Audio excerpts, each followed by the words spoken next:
ইতালির রোমে নৃশংস হত্যাকাণ্ডের শিকার একই পরিবারের ৩ সদস্যের মরদেহ কিছুক্ষণ আগে নেওয়া হয়েছে নোয়াখালীর কোম্পানিগঞ্জে নিজ বাড়িতে। সেখানকার খবরাখবর একটু জেনে নেব। সহকর্মী নোয়াখালী থেকে এখন যুক্ত হচ্ছেন মোতাসিম বিল্লাহ। সবুজ, জানাজা এবং দাফন কখন হবে? নির্মম এই হত্যাকাণ্ড, এটি নিয়ে স্বজন এলাকাবাসী কি বলছে? শাওন, আমি এখন আছি ইতালি প্রবাসী যে ৩ জন মারা গিয়েছেন, নিহত হয়েছেন তাদের গ্রামের বাড়িতে।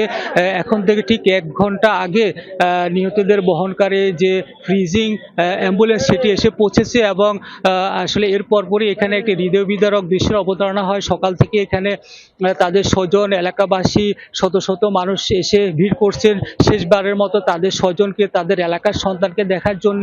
আর আপনি যেটি বলছেন যে আসলে ঠিক মাগরিবের আজানের নামাজের পরপরই স্থানীয় যে শিশু নিকেতন সরকারি প্রাথমিক বিদ্যালয় রয়েছে সেখানে নামাজের জানাজা অনুষ্ঠিত হবে। ইতোমধ্যে যে ৩টি কবর খোঁড়ার কাজ সেটি শেষ হয়েছে এবং এখানে আসলে মানুষ কিভাবে যেমনি শোকাহত তেমনি ক্ষুব্ধ এই কারণে বলছি যে যে হত্যাকারী এখানে স্বজনরা যারা আছেন তারা তার দ্রুত বিচার দাবি করছেন এবং দ্রুত যেন আইনের আওতায় আনা হয় সেটি দাবি করছেন। এখানে একজন স্বজন আছে, জানতে চাইবো যে আসলে আপনাদের এই মুহূর্তে কি দাবি করছেন? আমাদের দাবি হচ্ছে খুনি সাদাত হোসেনকে দ্রুত আইনের আওতায় এনে শাস্তি দাবি করা, ফাঁসি দাবি করা।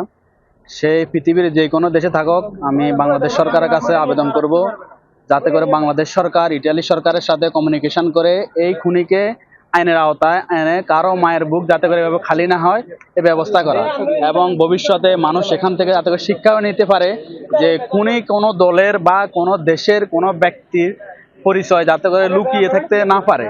এবং শাওন, আপনি শুনলেন যে আসলে এখানে যে স্বজন রয়েছেন এখন থেকে ঠিক কিছু মৃতদেহ ৩টি আসার পরপরই যে এলাকাবাসী তারা যেমনি কান্না ভেঙে পড়েছেন, ঠিক এর পরপরই এখানে ক্ষোভ করেছেন, তারা বিক্ষোভ মিছিল করেছেন যে খুনি সাদাত হোসেন সে যেখানে থাকুক না কেন কোনো দেশের বা দলের দোহাই দিয়ে যেন সে পার না পায়। অর্থাৎ তারা চাচ্ছেন যে বাংলাদেশ সরকারের সহযোগিতা, ইতালি সরকারের সহযোগিতা নিয়ে যে হত্যাকারী তার যেন আইনের আওতায় আনা হয়, দৃষ্টান্তমূলক শাস্তি নিশ্চিত করা হয়।